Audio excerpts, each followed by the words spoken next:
हरे कृष्णा।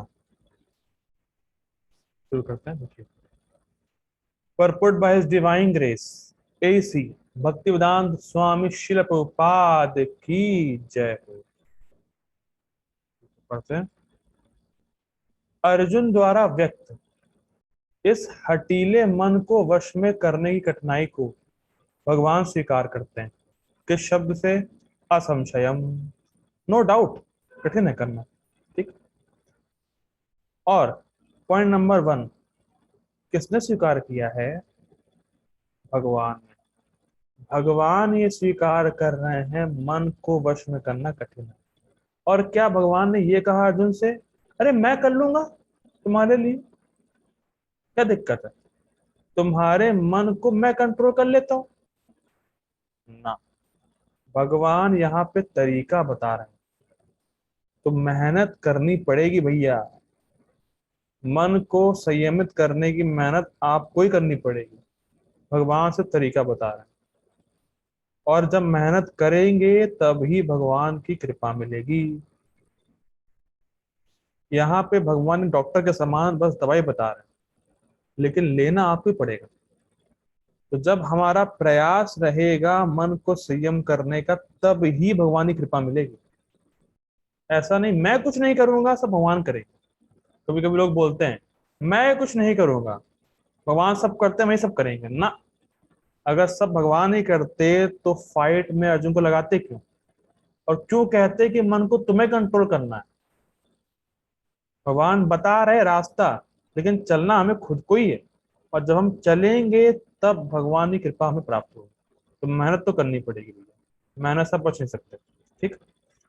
किंतु साथ ही वे समझाते हैं, सॉरी, किंतु साथ ही वे सुझाते हैं कि अभ्यास तथा वैराग्य द्वारा यह संभव है।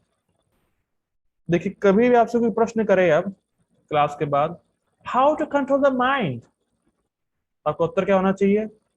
वैराग्य और अभ्यास। ये तरीका भगवान ने बताया। हम नहीं, अपना तरीका हम नहीं निकाल रहे, हम मैन्युफैक्चर नहीं कर रहे आइडिया, तो भगवान के द्वारा ही बताया गया है कि अभ्यास और वैराग्य के द्वारा हम मन को कंट्रोल कर सकते हैं। अब प्रभुपाद जी तात्पर्य बड़ा रिफाइंड है, जो पर्पट है प्रभुपाद जी का बड़ा रिफाइंड है। क्या प्रैक्टिकल है हमारे लिए, बिल्कुल स्पष्ट बता देंगे। टीका में आप लोगों ने पढ़ा हुआ कुछ थोड़ा सा टफ है, कुछ समझ में नहीं आया करना क्या है। टीका हम लोगों ने पढ़ तो ली, कुछ समझ में नहीं आया करना क्या है। लेकिन प्रभुपाद जी बिल्कुल रिफाइंड कर रहे हैं करना क्या है, क्या करें हम प्रैक्टिकल लाइफ में अपने। बहुत जबरदस्त प्रभुपाद जी तात्पर्य देखिए। अभ्यास और वैराग्य के द्वारा कंट्रोल होता है। अब ये अभ्यास क्या है? प्रभुपाद जी बता रहे हैं यह अभ्यास क्या है।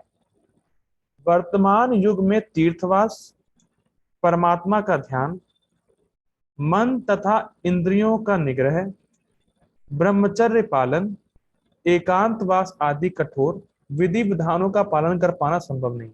तो प्रभुपाद जी पहले तो ये स्पष्ट कर रहे हैं कि कौन सा अभ्यास नहीं करना है। पहले प्रभुपाद जी बता रहे हैं कि कौन सा अभ्यास नहीं करना है, और उससे होने वाला कुछ नहीं। आप करेंगे तो भी कुछ नहीं होने वाला है इस वर्तमान युग में। इस in the present time these things will not help. Prabhupada ji ये बता रहे हैं। ठीक। तो जो भी, अगर मान लीजिए कोई व्यक्ति कहे कि मैं ये सब कर रहा हूं कंट्रोल करने के लिए, तो आप वो सत्य से चलने वाला नहीं, कुछ नहीं होगा इससे। ठीक। अब करना क्या है, सुनिए बहुत ध्यान से। इसको मैंने रेड में किया हुआ है, देखिए। किंतु कृष्ण भावना अमृत के अभ्यास से मनुष्य भगवान की नौविधा भक्ति का आचरण करता है। ये लाल में है तो समझ आ रहा है क्या अभ्यास है। तो कौन सा अभ्यास करना है? नौविधा भक्ति करनी है। नौविधा भक्ति ही करनी, ये अभ्यास है। क्योंकि इससे मन की अविद्या अपने आप खत्म हो जाती है और मन भोगों में जाने से निवृत्त हो जाता है। ठीक। और भगवान में उसकी मति अपने आप जाने लगती, नौविधा भक्ति से। कल मैं जपा टॉक लूंगा तो उसमें बताया जाएगा हरि नाम का जो स्वभाव है वो क्या होता है, बड़ा जबरदस्त है। महाप्रभु के वचन है वो। ठीक है। तो बेसिकली नौविधा भक्ति जब व्यक्ति करेगा तो उसके मन से अपने आप अविद्या हट जाएगी, उसका मन अपने आप भगवान में जाने लग जाएगा। ठीक, अब सुनिए, ऐसी भक्ति का प्रथम अंग है कृष्ण प्रसादम खाना। क्या ये लिखा हुआ है? मेरे में तो लग रहा है ये लिखा होगा, कृष्ण प्रसादम खाना। क्यों प्रभु जी, क्या दिख रहा है आपको? अपू प्रभु जी, क्या दिख रहा है आपको? श्रवण, कृष्ण के बारे में श्रवण करना।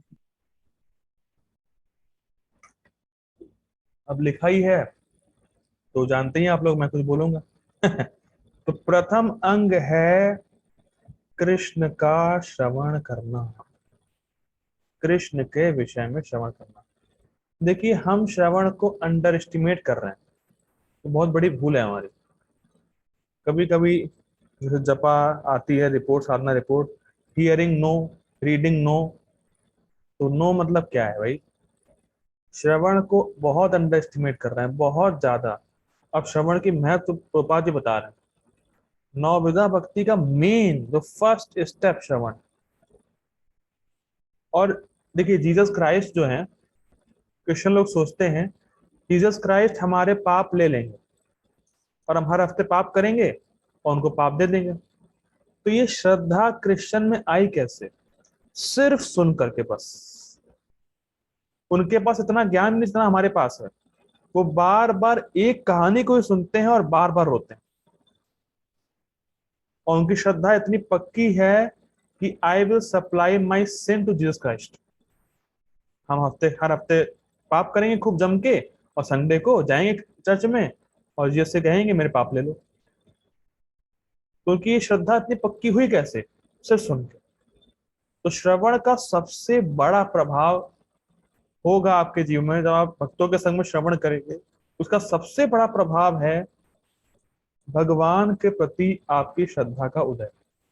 सबसे मुख्य प्रभाव, आपकी श्रद्धा भगवान में होने लग जाएगी।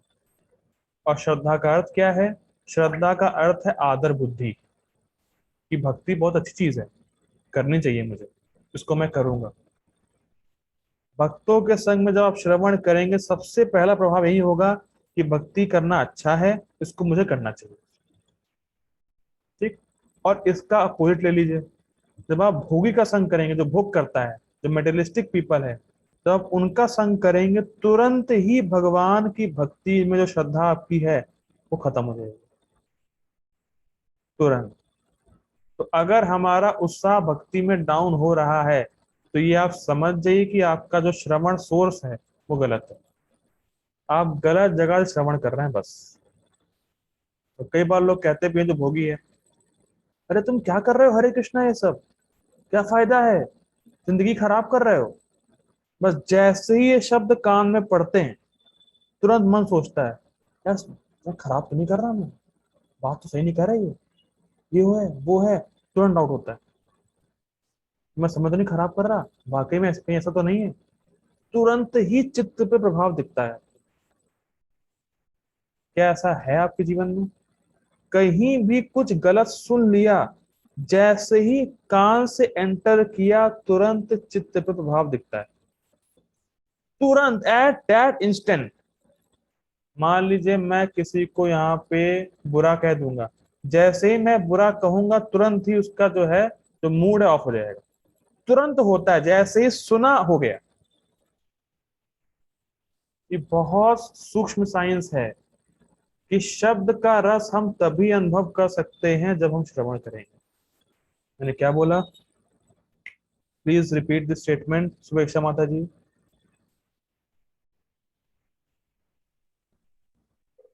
प्रभु जी, शास्त्र का रस हम तभी जान पाएंगे जब हम श्रवण करेंगे। शास्त्र मैंने बोला नहीं था, शब्द का रस। आपने शब्द सुने नहीं सही शायद। तो शब्द का रस हम तब हम लोग कर पाएंगे जब हम सुनेंगे। इसीलिए अगर आपको कोई बुरा बोलता है, तो उस, जैसे मान लीजिए आपको कोई बुरा बोल रहा है, आप सुन ही नहीं रहे हैं, तो कुछ इफेक्ट नहीं होगा। और जैसे ही बुरा बोला, आपने सुन लिया, तुरंत उस बुरे शब्द का रस आप पकड़ लेंगे, आपका मन शुद्ध हो जाएगा। और कहीं तारीफ हो रही हो, आप सुन नहीं रहे हो, तो कुछ नहीं होगा आपको। जैसे ही सुनेंगे आप खुश हो जाएंगे। तो शब्द का रस हम तभी अनुभव करते हैं जब हम सुनते हैं, और इसीलिए कहा जाता है हरे कृष्ण महामंत्र ये शब्द है, ये दिव्य रस है और इसमें दिव्य रस है। तब जब हम इसको सुनेंगे तब हम इस दिव्य रस का अनुभव कर पाएंगे। ये बहुत इंपॉर्टेंट है। और माया बार बार यही प्रीचिंग करती है, क्या करोगे भक्ति करके? कॉलेज है, कॉलेज पे ध्यान दो, पढ़ाई पे ध्यान दो, घर वाले पे ध्यान दो, ये करो वो करो, अभी कहाँ उम्र है भक्ति करने की? माया कांस्टेंट प्रीचिंग करती रहती है, और माया एक किसी व्यक्ति को निमित्त बना देंगी जो आपसे ही बात बोलता रहेगा। अभी क्या करोगे भक्ति करके? अभी पढ़ाई कर लो, बाद में कर लेना, ये है फलाना धमाका। तो माया चाहती है कि एक भी कैदी उसके चंगुल से छूट ना पाए। ये माया का प्लान है। माया एक भी कैदी को छोड़ना नहीं चाहती। तो क्या कहती है माया? अरे भोग कर लो, अभी भक्ति भक्ति बाद में। इसीलिए श्रवण रोज करना बहुत जरूरी है, जिससे कि हम माया के इस एडवर्टाइजमेंट में ना फंस जाएं। इसीलिए श्रवण करना बहुत जरूरी है डेली। अभ्यास है ना तो कौन ते अभ्यास, अभ्यास मतलब डेली। तो श्रवण करना डेली बहुत जरूरी है, जिससे कि हम माया के इस एडवर्टाइजमेंट में ना फंस जाएं कि भैया भक्ति बात के लिए टाल दें। जितना श्रवण को हम महत्व देंगे और जितना हम श्रवण को समझ रहे हैं अभी, उससे कई गुना पावरफुल है श्रवण। हम अभी अंडर एस्टिमेट कर रहे हैं, अरे हाँ ठीक है एक दिन नहीं सुना तो क्या हो गया, एक दिन खाना मत खाइए क्या हो जाएगा, तब तो नहीं खाना तो हम खाएंगे, श्रवण नहीं करेंगे। याद रखिए श्रवण हरि कथा ये आत्मा का खाना है, और आप हैं कौन? आप आत्मा। बहुत जबरदस्त बात है। हरि कथा को सुनना आत्मा के लिए खाना है, और आप आत्मा ही है, शरीर है ही नहीं। ठीक, इसीलिए श्रवण करना बहुत जरूरी है। और एक और बहुत सुंदर बात है, श्रवण ही हमारे हृदय में शास्त्रीय श्रद्धा को आरोपित करता है। अगर आप कह रहे हैं मुझे गीता पे विश्वास है और गीता के श्लोक कोट कर रहे हैं, क्यों कर रहे हैं? क्योंकि आपने सुना है। तो जब हम सुनते हैं तभी शास्त्रीय श्रद्धा हमारे हृदय में इम्प्लांट होती है, ट्रांसप्लांट होती है। और जब शास्त्रीय श्रद्धा का बीज पड़ जाता है श्रवण से, तो श्रवण कीर्तन से ही हम उसको सींचते हैं, पानी देते हैं, और तब वो बढ़ता है।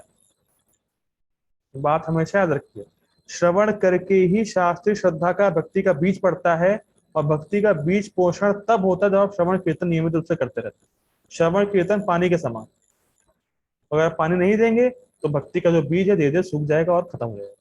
ठीक है, आगे पढ़ते हैं। मन को समस्त प्रकार की दुश्चिंताओं से शुद्ध करने के लिए यह बहुत कमजोर है, कमजोर लिखा है, परम परम शक्तिशाली एवं दिव्य विधि है। मैंने एक श्लोक निकाला था, एक सेकंड दीजिए मुझे, एक सेकंड दीजिए। भागवतम का एक श्लोक था, मुझे कोट करना था, मुझे याद नहीं आ रहा। हरी हरी, एक सेकंड।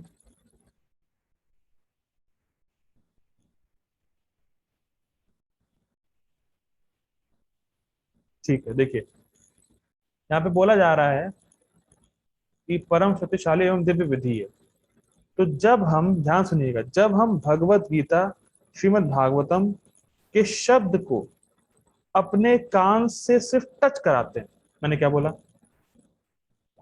टच कराते हैं, समझने ना समझने की बात नहीं हो रही है भैया।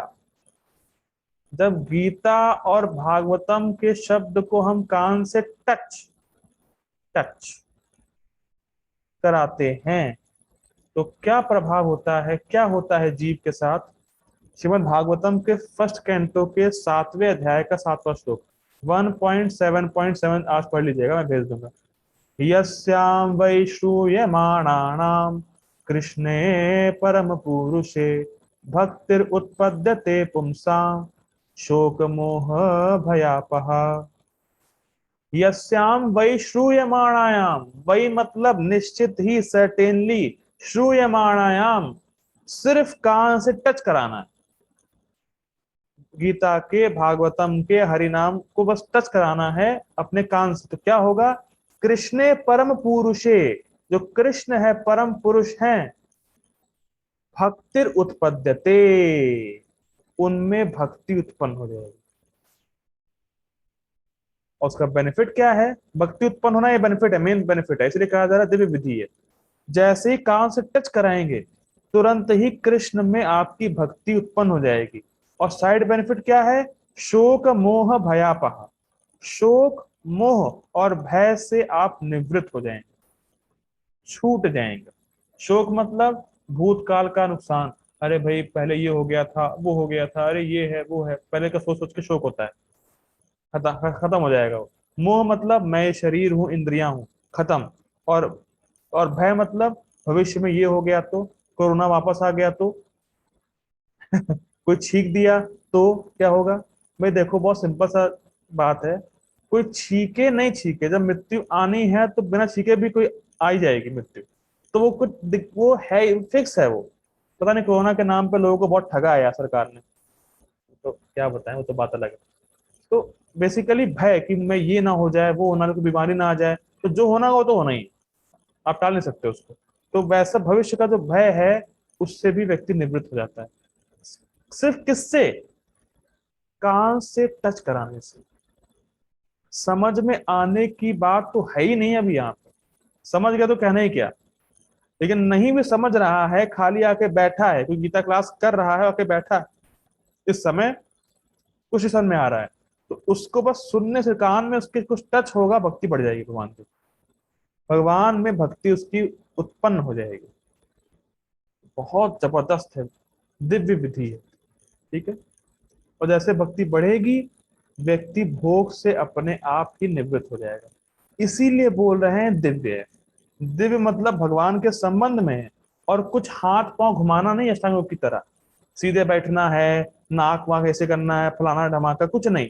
लेटे भी हो भाई, लेटे रहो, कान से टच करा लोगे हो जाएगा।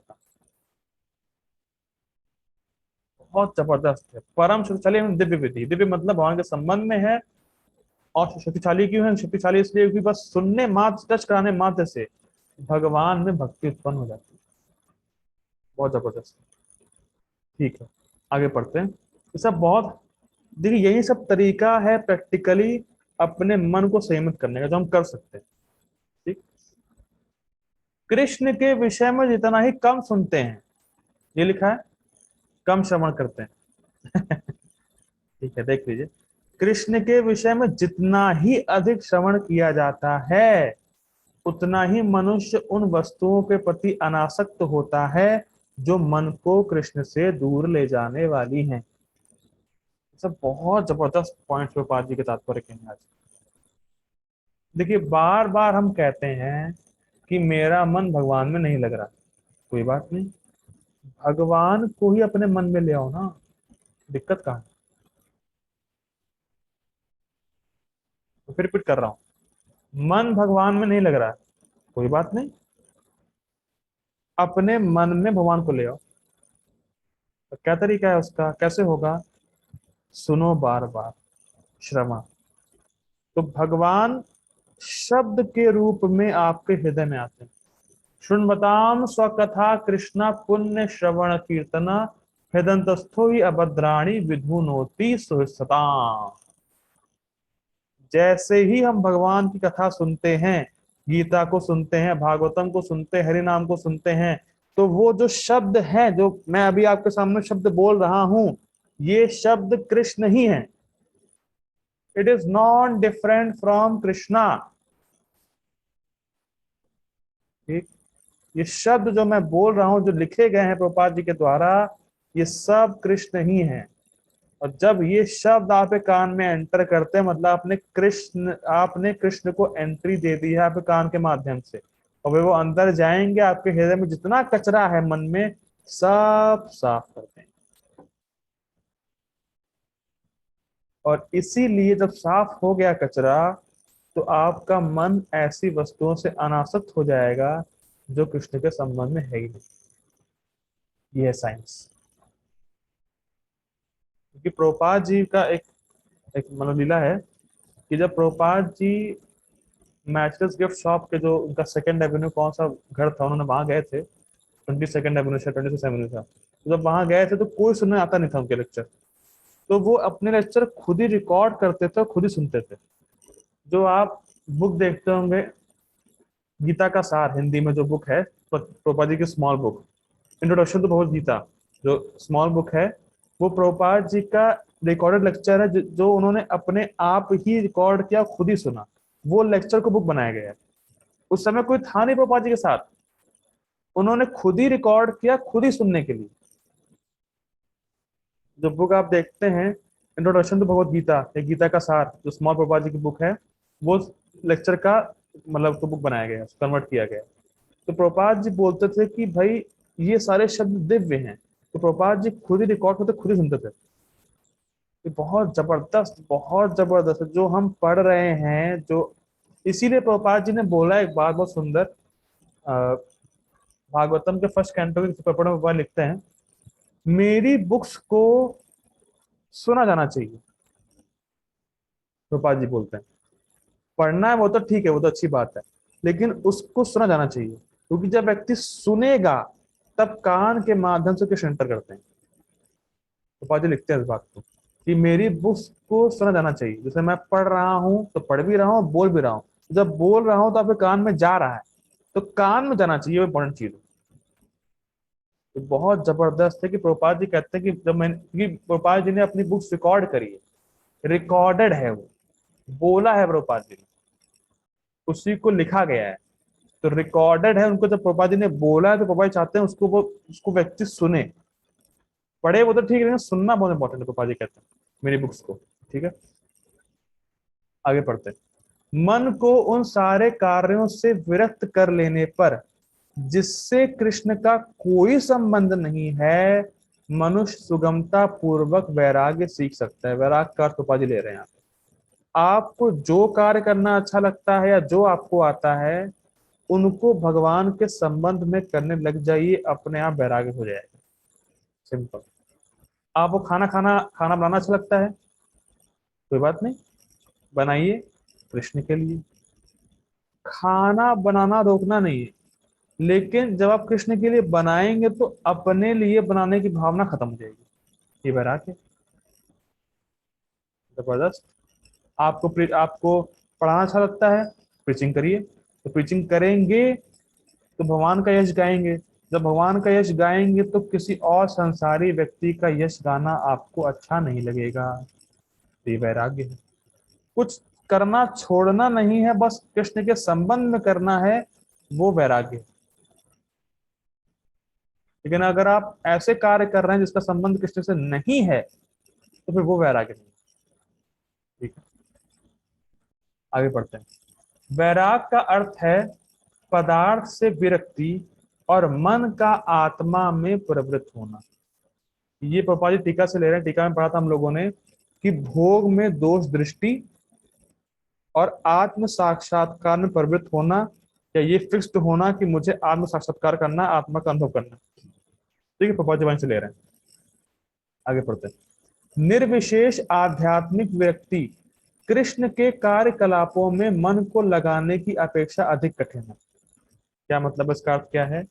कोई व्यक्ति आपसे कहे कि भाई आंखें बंद करो और बैठो और निराकार का ध्यान करो। अरे भाई, आंखें बंद करेंगे तो कुछ आकार आएगा, निराकार का ध्यान कैसे कर सकते हैं? तो ये सब इम्प्रैक्टिकल, सब बोगस है। तो उससे अच्छा है कि व्यक्ति कृष्ण की सेवा में लगे, और ये बिल्कुल प्रैक्टिकल है, वो बिल्कुल इम्प्रैक्टिकल है, वो संभव ही नहीं है, वो होगा ही नहीं आपसे। आप आंखें बंद करेंगे तो उसमें आकार आएगा, तो निर्विशेष का ध्यान आप कर ही नहीं सकते। लेकिन कृष्ण की सेवा करना बिल्कुल प्रैक्टिकल है। और कृष्ण की सेवा करने का अर्थ है कि अपनी इंद्रियों को भगवान की सेवा में लगाना, भले मन ना लगे। मन के लगने की बात नहीं है, अपनी इंद्रियों को भगवान की सेवा में लगा के रखना है बस। ठीक है, ये करना बहुत आसान है। यह व्यावहारिक है, क्योंकि ये भी, हाँ, बहुत जबरदस्त बात है, क्योंकि कृष्ण के विषय में श्रवण करने से मनुष्य स्वतः परमात्मा के प्रति आसक्त हो जाता है। मन को कृष्ण में कैसे लगाएं प्रभु जी? तो जब आप कृष्ण के बारे में श्रवण करेंगे तो मन अपने आप ही कृष्ण में आसक्त हो जाएगा। जबरदस्त। देखिए आपने नोटिस किया होगा कि इस जगत में हम अगर किसी गुणों के बारे में सुनते हैं तो उसके प्रति आसक्त हो जाते हैं, ऐसा है। उदाहरण के तौर पर मान लीजिए मैं कहूँ, अरे देखो भाई वहां बहुत अच्छे पानी के बताशे मिलते हैं, बड़े जबरदस्त पानी के बताशे मिलते हैं। पता नहीं बंगाली में क्या कहते हैं पानी बताशे को, गुपचुप वगैरह, गुपचुप या कुछ भी कह सकते हैं। बड़े अच्छे पानी के बताशे मिलते हैं वहां पे, बहुत जबरदस्त। वहां खाइए आप जाके साहब, मजा आ जाएगा। लोग ऐसा प्रचार करते हैं, भैया उस रेस्टोरेंट में खाना बिल्कुल मलतृप्त हो जाओगे, तो बड़ा जबरदस्त खाना देते हैं वो लोग, प्राइस बड़ा कम है। तो अगर आपने 2-3 बार सुन लिया तो हमारी भी इच्छा होती है कि अरे यार वहां जाके देखें तो एक बार, लोग इतना कह रहे हैं। ऐसा होता है भाई, बड़े अच्छे मोमोज मिलते हैं वहां पे, अरे खा के देखो तो एक बार, मजा आ जाएगा, जबरदस्त है। ठीक है, एक बार सुना, ठीक है, हाँ होता होगा। 2-3 लोगों ने एक बार बोल दिया आपको, अगर सुन लिया, श्रवण हो गया आपको 2-3 बार, तो तुरंत इच्छा आती है कि अरे यार वहां जाके देखे खा के आए। तो हो गए ना आप आसक्त, आसक्ति हो गई।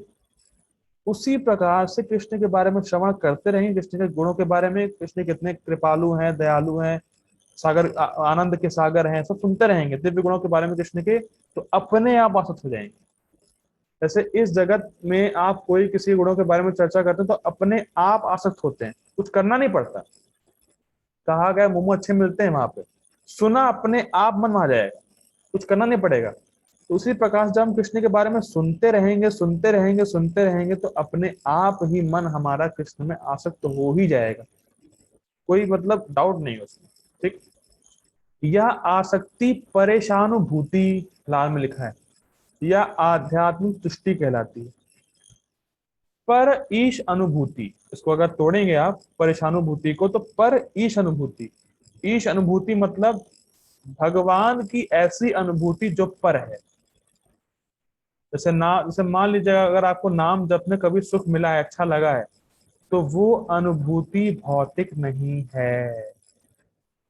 पर ईशा अनुभूति, जो भी भगवान के संबंध में आपको अनुभूति होगी, भगवान के सेवा के संबंध में, इट इज नॉट मटेरियल। और अगर मटेरियल नहीं है तो स्पिरिचुअल है। और हम कौन है भैया? स्पिरिचुअल। तब वो हमें संतुष्ट करेगी। साइंस पकड़ रहे हैं, कोई भौतिक चीज आत्मा को संतुष्ट कर नहीं सकती, और जो भगवान का अनुभव भौतिक है नहीं, इसीलिए वो संतुष्ट करेगा, और सिर्फ वही ही संतुष्ट करेगा, ये भी कह सकते हैं। बहुत जबरदस्त है। ठीक है, और इसी को बोलते हैं आध्यात्मिक तुष्टि।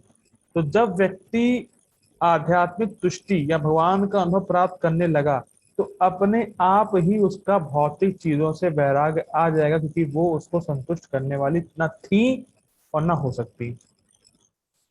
ठीक, आगे बढ़ते हैं। या वैसे ही है जिस तरह भोजन के प्रत्येक कौर से भूखे को तुष्टि प्राप्त होती। भूख लगने पर मनुष्य जितना अधिक खाता जाता है, उतना ही अधिक तुष्टि और शक्ति मिलती जाती है।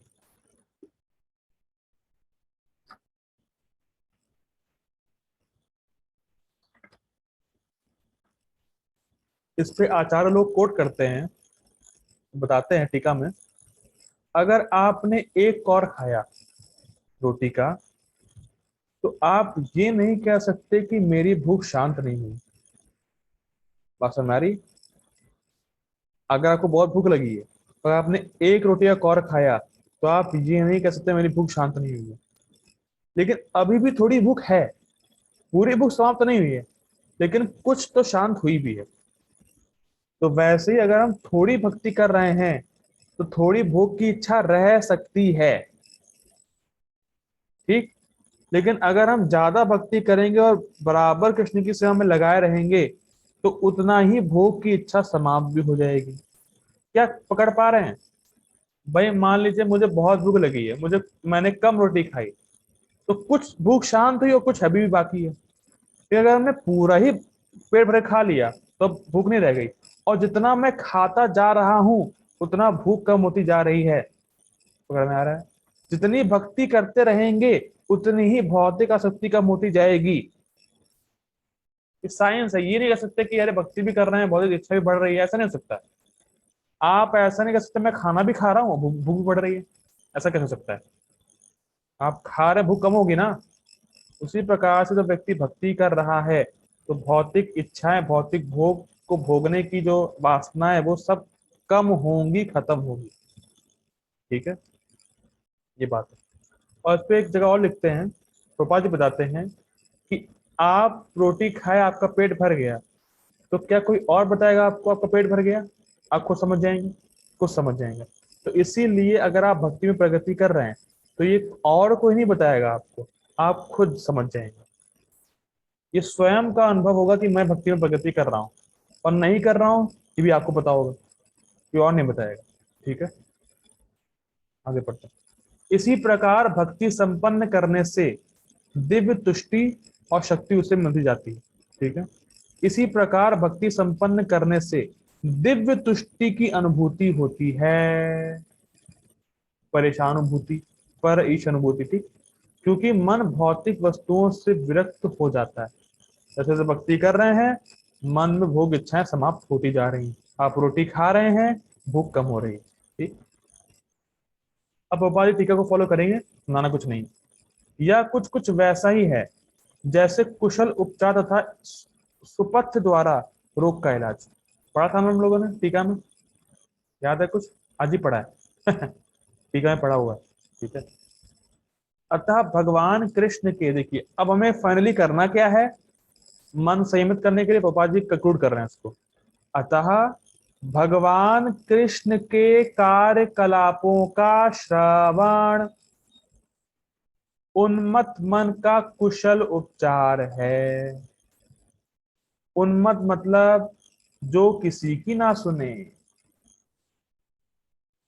और और क्यों है इलाज, क्यों उपचार है? क्योंकि जैसे जैसे हम सुनते जाएंगे, हमारा जो मन अविद्या से ग्रसित है इसलिए नहीं सुनता है वो। और जैसे आपने भगवान के बारे में सुनना शुरू किया तो भगवान कान के माध्यम से एंट्री लिए, अंदर गए, मन में गंदगी साफ करी और फिर सुनने की इच्छा हो जाएगी आपको। जैसे हृदय शुद्ध होगा तो भगवान के बारे में सुनने की और इच्छा बढ़ेगी, और सुनेंगे और गंदगी साफ, और सुनेंगे और गंदगी साफ, और सुनेंगे और गंदगी साफ, और साथ साथ परेशानुभूति, भगवान की दिव्य अनुभूति होती चली जाएगी। तो आपका मन ऑटोमेटिकली वहां से हट के भोगों से भगवान में लग जाएगा। और जब भगवान में मन लगा नहीं तो हमारा मन संयमित हो गया। साइंस है। ठीक, और कृष्ण को अर्पित भोजन ग्रहण करना रोगी के लिए उपयुक्त पथ है। मतलब अभ्यास है ना, तू कौन थे या अभ्यास और वैराग्य। तो अभ्यास क्या है? कृष्ण के बारे में सुनना। और मतलब हम लोग देखा था ना, हाँ, औषधि क्या है? औषधि है अभ्यास, और वैराग्य है जो बताएगा डॉक्टर। तो हमारे लिए अभ्यास है श्रवण करना, और वैराग्य क्या है? कुछ भी अन्न ना खाना जो भगवान को भोग ना लगाओ। तो क्यों ऐसा? क्योंकि अगर हमारा जीव कंट्रोल नहीं है तो हमारी सारी इंद्रियां बिगड़ जाएंगी। तो बाबा जी बोलते हैं first control your tongue. Tongue control है, सब कुछ कंट्रोल में है। टंग कंट्रोल नहीं, सब कुछ कंट्रोल में नहीं जाएगा। ठीक है, तो हमारा दो हम लोगों ने देखा, कान और टंग, ये दो मेन चीज है। कान से बार बार कृष्ण कथा डालते रहो भैया, और जीभ से भगवान का नाम लेते रहो और कृष्ण प्रसादम खाते रहो। गोपाल जी जगह बोलते भी हैं, अगर आप कृष्ण प्रसादम खा रहे हो, हरि नाम ले रहे हैं, तो Krishna is within your grip. Gopal ji lecture एक, अगर टंग से आप, टंग के दो काम होते हैं, बोलना और खाना। अगर आप कृष्ण के बारे में बोल रहे हैं और कृष्ण प्रसाद खा रहे हैं तो Krishna is within your grip. और कृष्णा ग्रिप में उसके होता है जिसके मन में, हृदय में प्रेम होता है। तो जब हम ये दो चीजें करते रहेंगे तो हमारे हृदय में प्रेम बढ़ेगा कृष्ण का, और तब हम कृष्ण को साक्षात देखने में समर्थ हो पाएंगे। बड़ा जबरदस्त साइंस है ये, लॉजिकली और बिल्कुल प्रैक्टिकल है। हमें कहीं जाना नहीं है, एकांत स्थान पे जाके अष्टांग करना है, इधर उधर भटकना है, कुछ नहीं। अपने घर में बैठो, सब कुछ अवेलेबल है ऑनलाइन, यूट्यूब पे, जूम पे, सब कुछ अवेलेबल है। श्रवण करो कृष्ण को। आप खाना बनाते ही घर में, खाना बनाइए, कृष्ण को चढ़ाइए भोग, अपना खाइए, खत्म। इन दो चीज से बहुत सिंपल तरीके से आपका मन सहमत हो जाएगा, कुछ नहीं करना। और कितने लोग बड़े बड़े मतलब सेमिनार करते हैं, रुपए लूटते हैं लोगों से, 2 लाख रुपए, 3 लाख रुपए, मन ऐसे कंट्रोल होगा, फलाना धमाका, कुछ नहीं होता। एक दिन चलता है बस। जैसे अर्जुन ने बोला था कि मन में समदृष्टि रखना, कुछ दिन चलेगा बस, लंबा टिक नहीं पाएगा। तो वैसे ही रहता है उनका खेल। लेकिन भगवान बता रहे हैं अभ्यास और कौन, अभ्यास और वैराग्य।